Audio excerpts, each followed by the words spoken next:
هذه مسألة مهمة جدا جدا تتعلق بليلة القدر، وهو أن من أدرك ليلة القدر بمعنى أنه قام في العشر الأواخر، يعني سواء كان علم أنها ليلة قدر أو لم يعلم، كما هو حال عامة الناس لا يعلمون، يقومون الليلة ولا يدرون.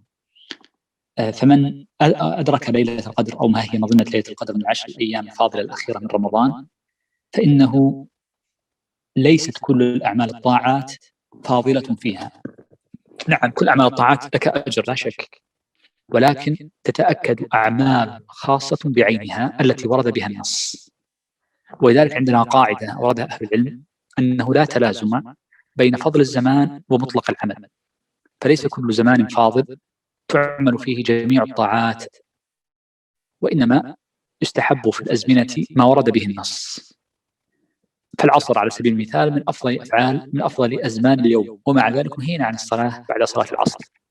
الجمعة يوم فاضل ويكره صومه. يوم العيد وخاصة الأضحى من أفضل أيام السنة، ومع ذلك نهينا عن صيام بل يحرم صومه.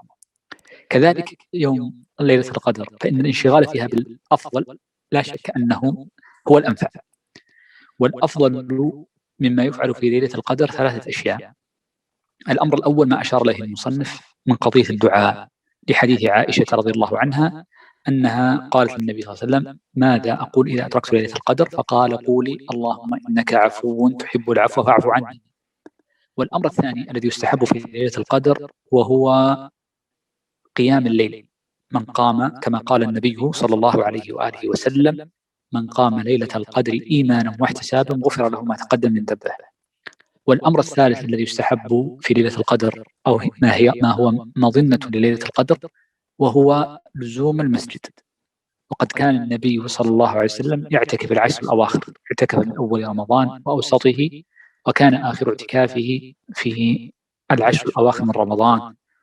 ولعل من أسبابه قضية ليلة القدر. وفي معنى الاعتكاف أن من اعتكف كان له أجر مصلي، فإن من كان في انتظار الصلاة فهو في صلاة من انتظرها، فمن اعتكف في المسجد ليلة القدر فكأنه صلى الليلة كلها لأنه معتكف في المسجد.